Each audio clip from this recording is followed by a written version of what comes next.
Hello, my astrology friends and family. This is Lada from AstroLada.com. And today I would like to introduce you to a new incredible astrologer from the USA, originally from New York. His name is Sama. Hello, Sama.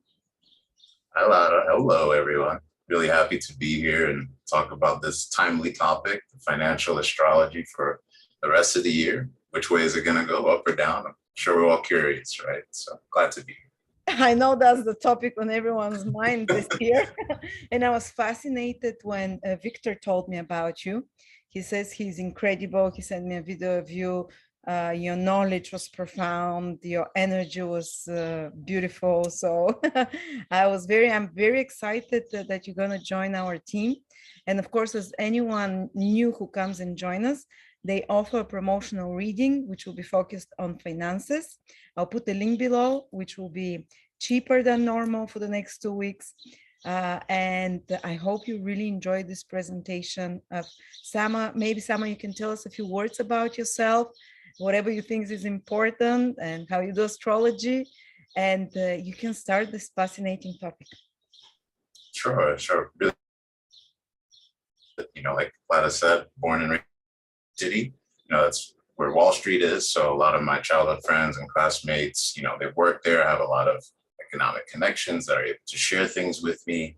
I've worked in the corporate world for almost 10 years in risk management, taught me a lot about people, how to help them grow and succeed, and studied price charts, technical analysis as well. So I've had good mentors there. I have Jupiter in the ninth, trying my ascendant. So taught very well. My teachers know nothing about astrology when it comes to price charts, but they've pretty much been right about everything this year, making money, watching the price go down. So I bring that experience to the table, but also my study of financial astrology really helps fill in the blanks with the future trends, right? The investment opportunities, identifying things that, the technical people don't see, and where the financial astrologers don't see what the technical people are seeing, I can kind of, fill in the gaps there, right? And so you need that knowledge because a market is not quite like the natal chart of a person. I'm sorry, but you can see this often with people who label themselves as financial astrologers. They might read a chart for something financial, and I mean, no offense, it's just what we can see. They might see a transit that might normally be a good experience for a person, and then assume that will affect the movement of price. And the trouble is, markets don't quite work that way, especially when it comes to timing. So anyway, truthfully, I was doing astrology really for my own healing and, for private referrals. I intended to keep it that way, but then it hit me time after time, chart after chart, with what I was finding in astrology and the techniques that I was able to assemble, it just was more right in terms of what was happening in the world or anything that I was able to find from the media. I really got pushed into this 2 years ago when, Rahu went into Gemini. You just couldn't trust anything in the media. So, and I got a lot of feedback from people, and, that was really, people asking me to keep doing this and sharing. So that's what really compelled me to start sharing 2 years ago. So that's my story. And now we need a guide for finances because Rahu is in Taurus, so we can't trust anything about money. Yeah, Rahu is a trickster, right? The North Node can bring, massive ups and downs. So, that's a big part of what happened in the last 2 years. And we'll obviously talk about that too, some more. Thank you, Sama, so much for presenting us with your background. So I'm excited about what you have to teach us and share with us in your Jupiter in the ninth house. And you're what? You're Sagittarius rising. So the rule of the fifth in the wow, that's a great yoga of a teacher. Fantastic.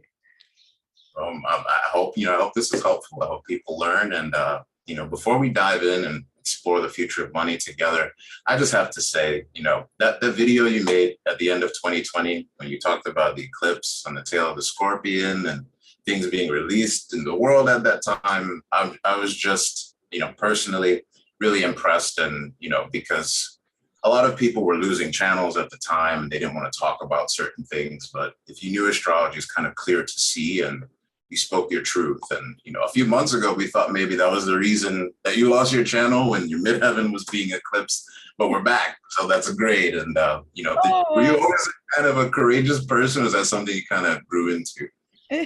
Well, as fire people, you're strong fire. Can't sit on our hands and keep our mouths shut. Yeah. So. We have to say it. Thank you, Sama.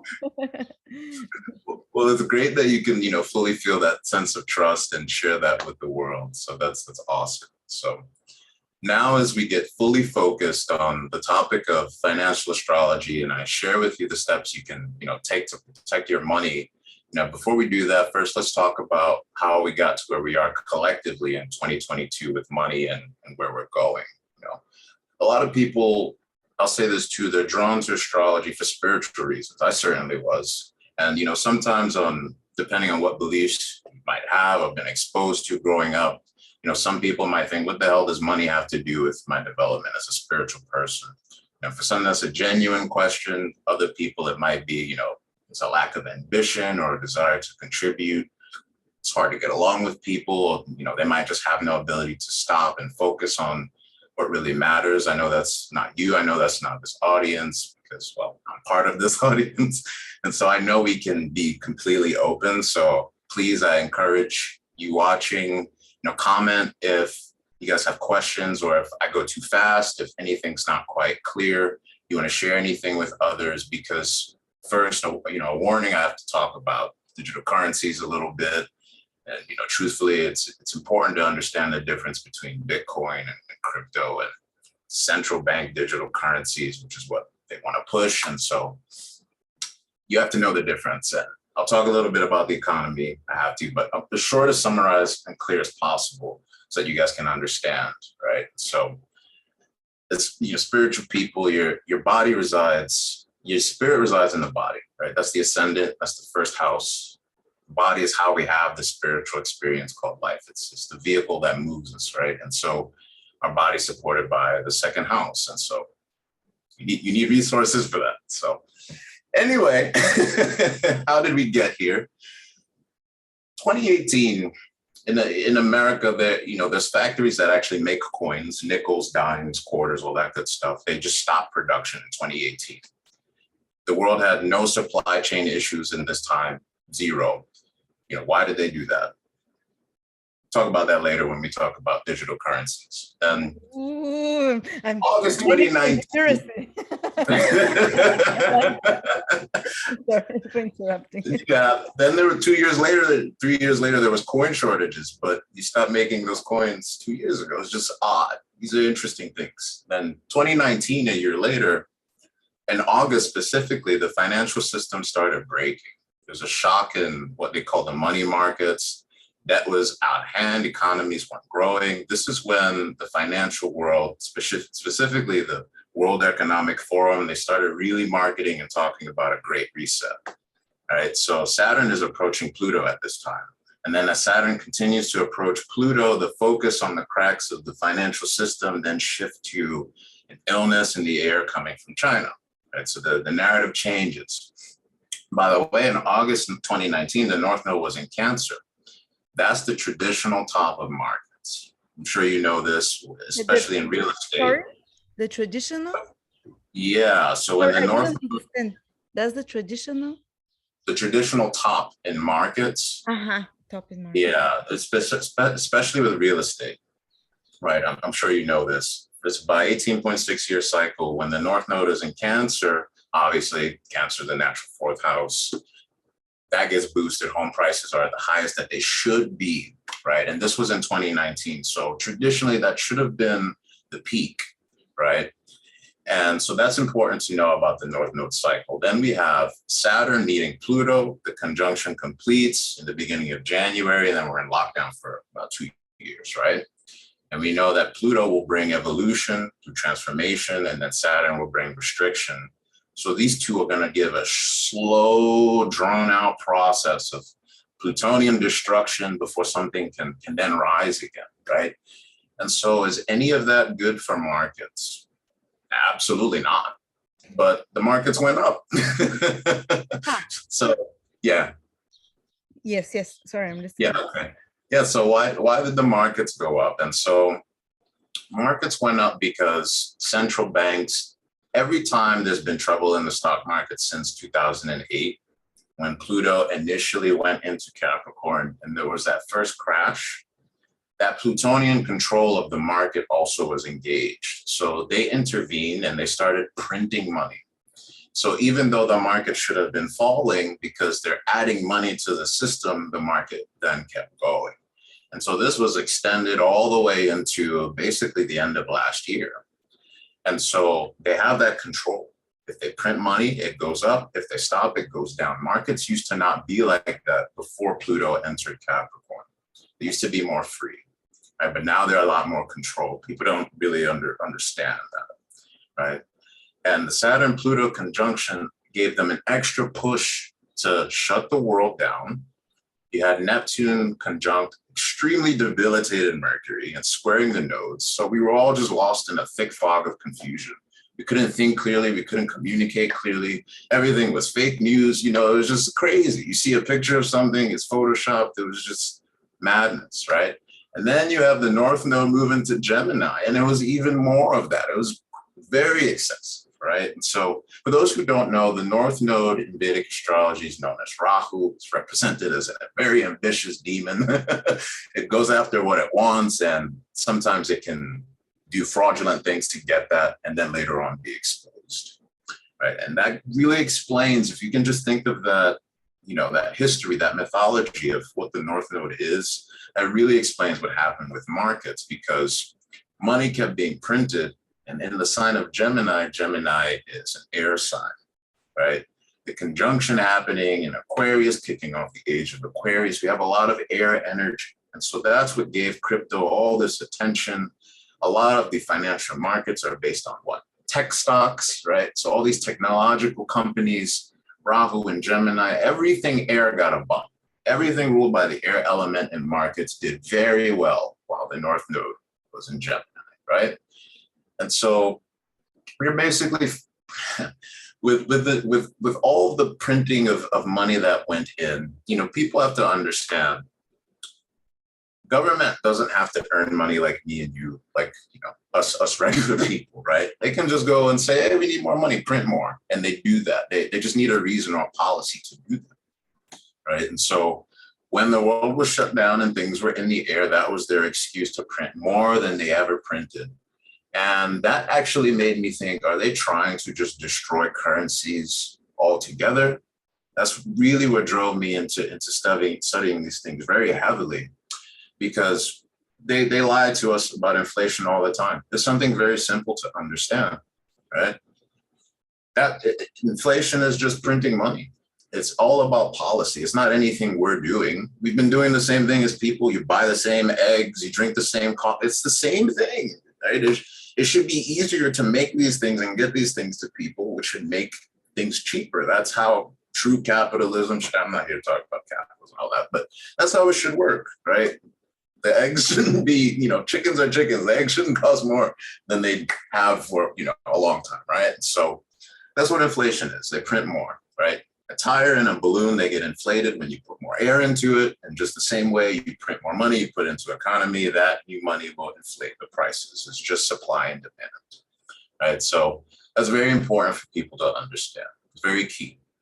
So the inflation we're experiencing now is just payback for the free checks that were handed out, right? So the more money you put into existence, meaning there's more money to be spent. And we have money that didn't exist 2 years ago. Now that's all in the system, right? We have less people on the planet. We have less people working. We have more money put in the system. 1 out of every $4 was made in the last 2 years because of all the printing they did. And then on top of that, here's the scary part. More money flowed into stocks in the previous 20 years combined in the last 2 years, essentially.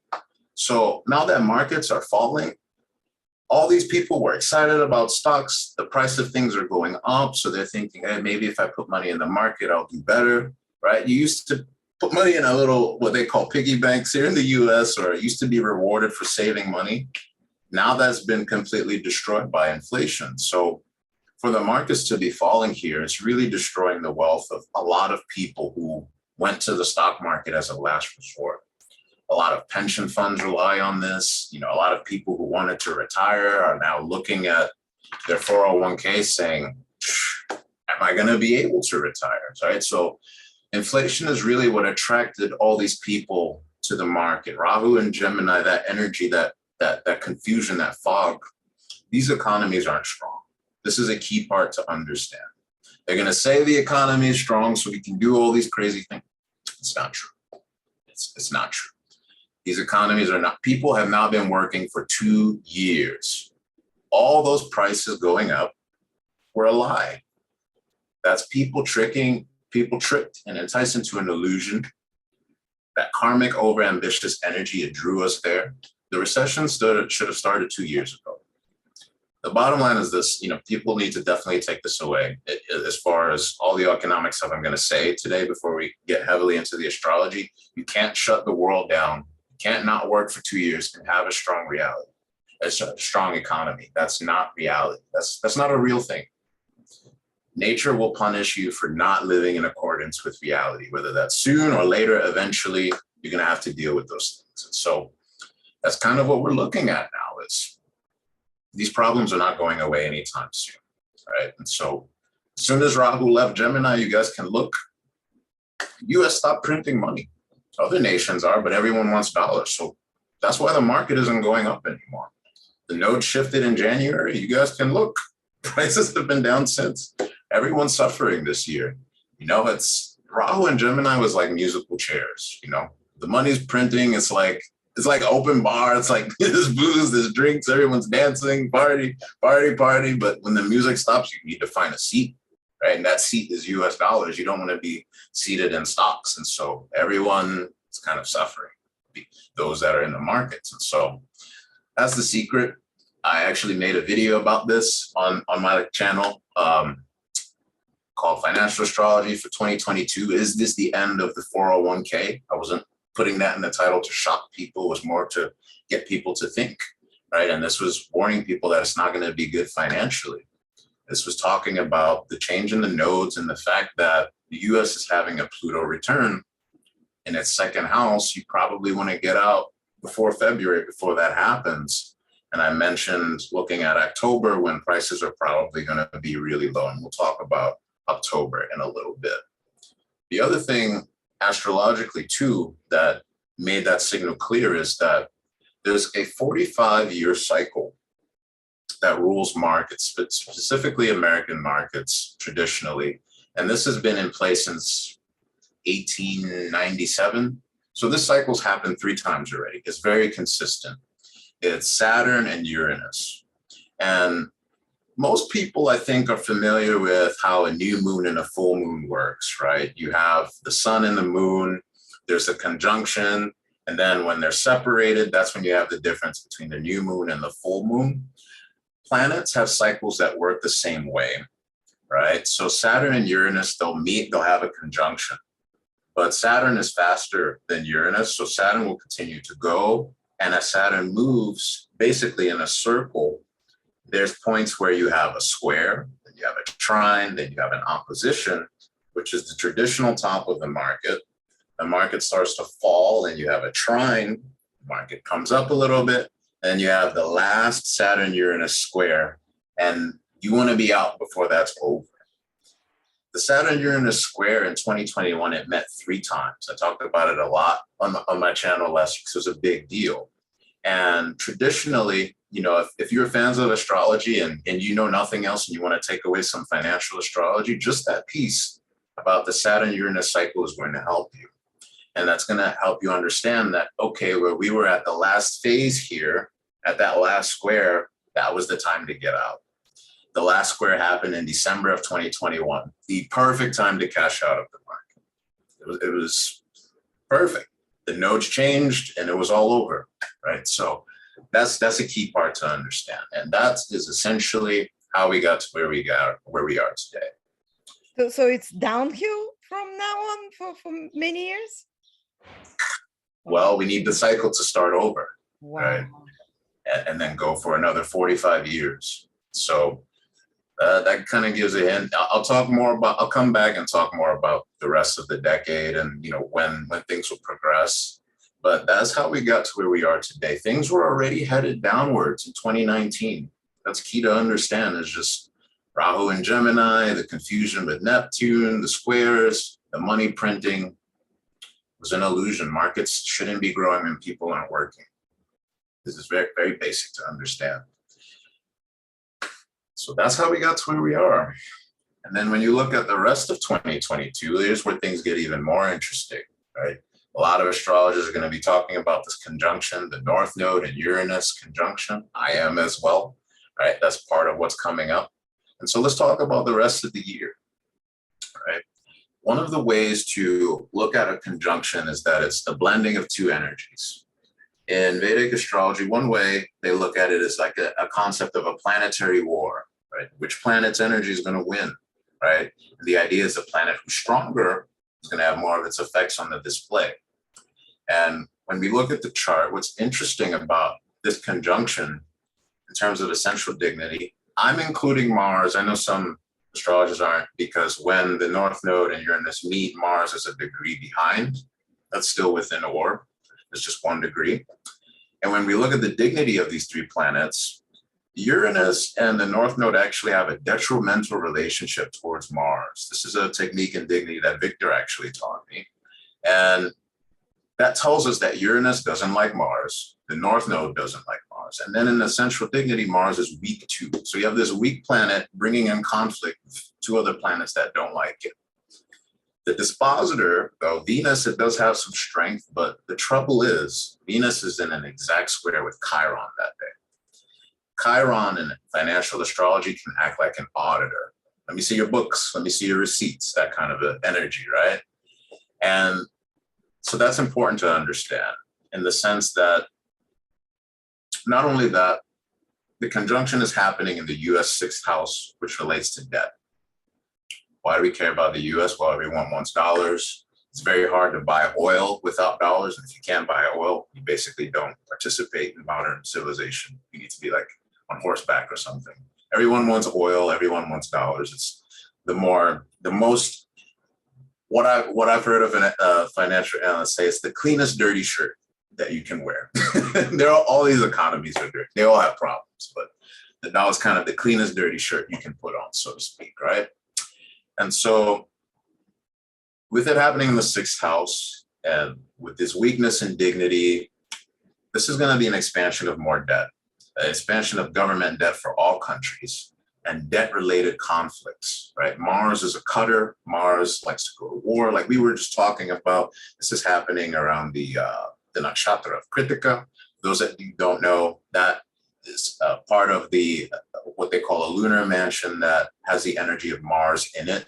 So that brings even more fire, even more of a cutting kind of energy to the situation. And this could be conflicts on the world stage related to debt. Remember, Chiron is acting as an auditor, so it might be questions of when are you going to pay up on these debts on the world stage with different governments. We might see some of that as well.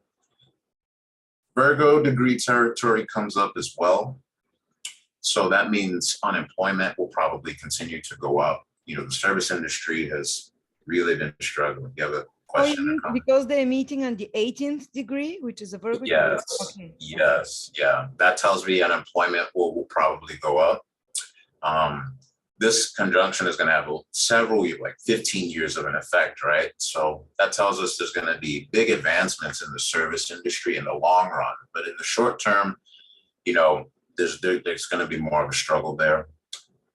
With this conjunction, I think people are going to split or cut off from that. With that Mars energy and Uranus as well, they're going to probably go into business for themselves, right?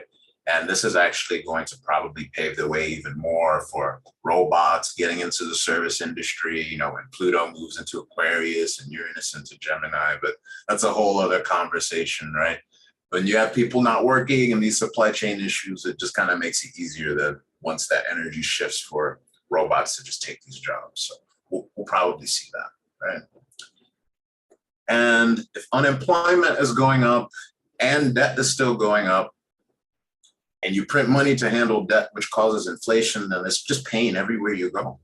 Whatever they do is going to lead to some sort of pain in the system. And so the Mars Rahu Uranus conjunction means we're going to basically experience what they in the financial world called stagflation. It's a compound word basically saying you have a stagnant economy and you have inflation, and you put the two together, and both are bad. This actually happened in the US in the 70s. You know, you used to have like a certain last like alphabet, it was or even or odd number on your license plate to be able to get gas. If you couldn't, then you weren't allowed. So things like price restrictions could come, or things imposed on businesses. You could see some of that. There's just not going to be any economic growth on top of the fact that prices will still be going up, because all that money created is still going to be chasing this lack of supply. There's not people in the service industry to do things for you. So people want to spend this money or have things or buy things, but it's just not there, right? That's being cut off. And we get the nodal axis too, that 18.6 year period, it tells us that too. Because once the North Node leaves Cancer, it has to go all the way back around and come back before we're then at the top of markets again, right? So there's a lot of cycles that tell us that we're kind of going into an economic winter, right? And, you know, I can get into the details about stagflation, but these are things you guys can Google. You can probably hear more for the astrology piece. But, you know, if you want me to talk about that and how that relates to the signs, just let me know. You can put comments below or hit me up on social media. If it's too nerdy, that's totally fine. I love it. It's fascinating information. Can I ask you, I know you're gonna do another video for the period beyond 2022, but how long will this stagflation, according to the cycles, you think it will be approximately? How many years? Just that answer. Approximately? Yeah. People aren't gonna like this, but 7 years, probably till 2030, maybe even a little bit. I was thinking 2032, 33, Yeah.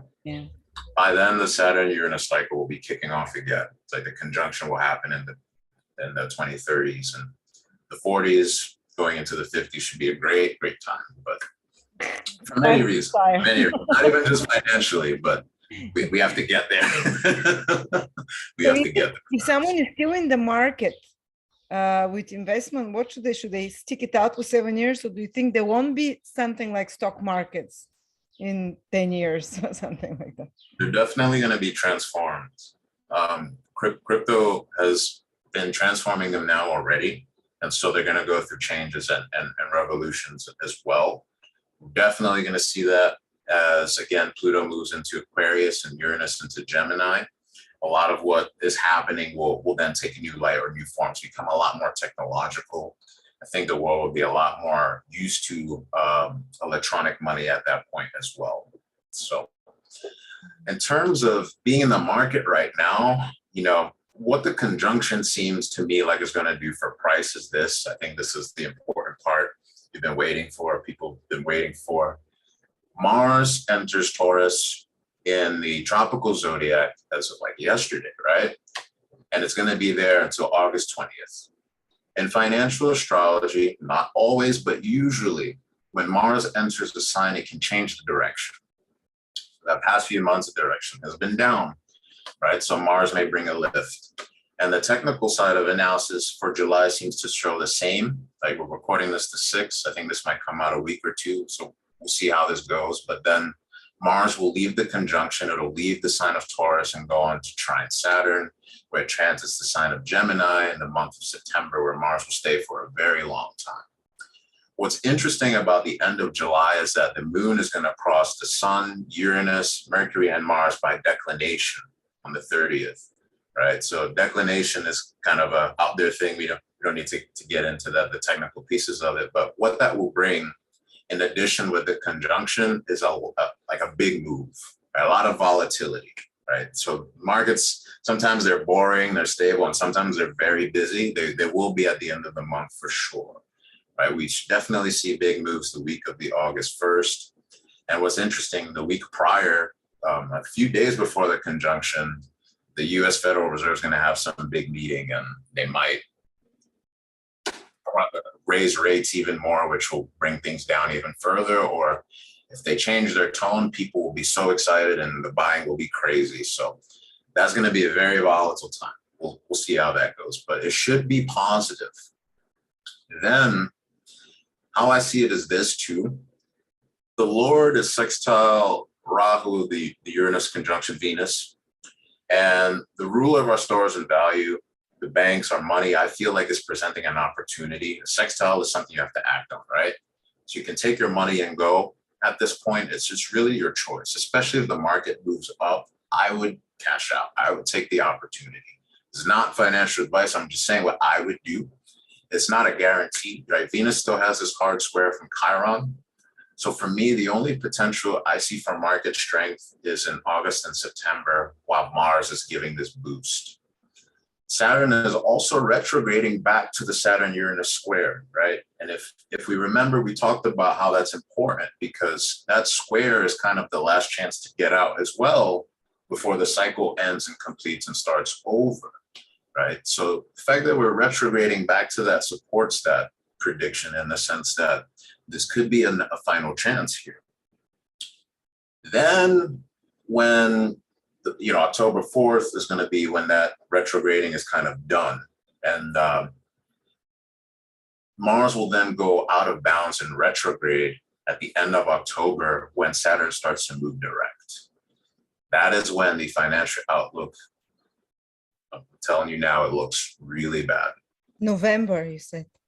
The end of October going into November. So Mars goes out of bounds in retrograde. I think it's the 22nd. And Saturn goes direct then as well, right? So that retrograde Mars, it looks like it could bring a crisis to the partnerships and legal arrangements that the US has with other entities, because it's going to be in their 7th house. And Uranus brings shocking world events. Hopefully it's not a crisis of war. It could be a financial crisis. But don't be surprised if allies and partnerships that America had are suddenly terminated, or if those partnerships or relationships become more martial or confrontational. Then we go into eclipse season. The moon is going to be out of bounds with that eclipse. It just looks really rough, especially November. So when the moon is out of bounds during an eclipse, you have noticed something extraordinary happen, so very out there? Very extreme movements when planets go out of bounds. Very extreme, right? And so that's that timing piece we were talking about. It's not just transits. It's looking at declinations have a huge factor, declinations and hard transits. And so that eclipse season is going to be difficult if planets out of bounds. And then after November 19th even, that's when charts look like, to me, like there might be what in the crypto world they call a rug pull event. It's basically you look at your account and it's zero because someone pulled out all the money. And so it looks like issues to access money throughout the world could be a big thing, right? Bank closures, bank failures, things like that. Take your money out of the bank system before. You might. This is the suggestion really, is you might want to have some money outside of the banking system, maybe in cash in a safe place that you can access and touch your money, Taurus. In your hand, touch it, right? So not quite air in an account where there's numbers, but at least you can get to it, right? You might want to be able to take care of that or think about how you can get to your money if you need to before the end of October. I just want to encourage people to be very careful about their money before October comes. I mean, before the end of October. Wow. Right? So the date specifically, October 22nd to December 24th, it's an 8 to 9 week period. Very, very volatile, very, very dangerous for markets. So, wow, be careful. Yeah. The end of that means basically, the rest of the year will end in a recession, right? And whether that's going to just be short-lived or some full-on depression or how that looks like, I don't want this video to go on too long. I think people kind of get a hint of where things are going. So we'll come back and talk about that. I've actually only ever had one depression in American history in the past 5 Saturn-Uranus cycles, which goes back like 300 years or so. right? But that's a topic for another day, right? People depression is different than stagflation. they all long periods of, well, with stagflation, an economy is kind of stagnating, whereas with the depression, there's no growth and things continue to Like drop. what happened in 1929, 1930. Yeah. Was it Saturn-Uranus square again? Yeah, it was, wasn't it? Or was Saturn-Uranus part of the cycle? That's a good question. I don't remember offhand. I know that Saturn and Uranus was definitely engaged. They were in a hard transit. I know Uranus was in Taurus offhand.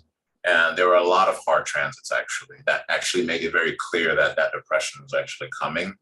And so we'll take a look at that and compare that to charts and hard transits that would be coming up to see if we can kind of expect a similar energy or not. We'll definitely talk about that. Sama, I can't wait to have you back on. I think people probably ask me to have you back on next week for you to but for now, I want this information to help people, for sure. Wow. Yeah. So let people sit with this information for a bit to prepare. And I really can't wait to hear for you long-term prediction and prognosis, and maybe some suggestions, also a new video after that, suggestions what to invest in, maybe not even in the stock markets, but what to invest in overall. And if anyone would like a personal reading with Sama, as you can see, he's a wizard.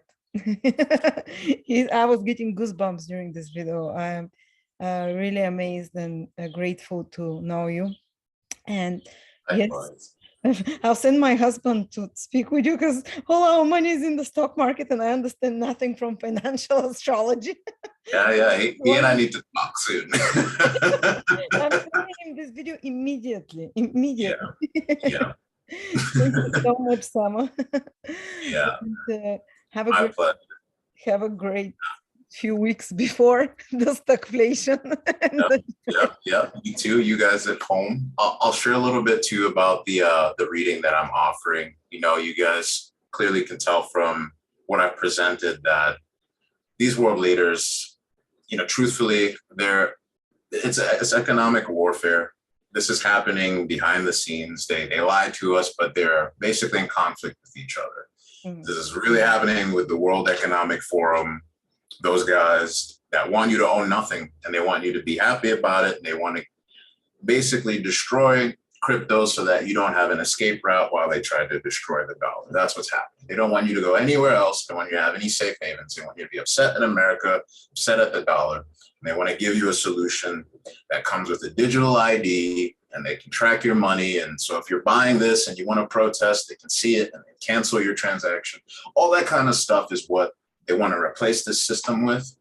So they want to centralize. They want to centralize. They want to centralize it. A centralized crypto. Well, right now it's decentralized. Yeah. Yes. You've talked about a system where things split, where people kind of go one way and some people go another way. There's going to be currencies with both of those systems, right? And so, just like you said, there's going to be money just moves. Even though it seems like it's being destroyed, there are investment opportunities and there are energies, particularly in you as a person, which will allow you to still benefit. That's what I want for people, right? And so this reading I've put together, call it the more money reading, because that's what it should get you. It's 100% total complete financial reading on your career, jobs. There's a difference between a career and a job. You know, your talents, sources of wealth, part of fortune, timing, you know, part of fortune timing, something very potent. People don't talk about that very much.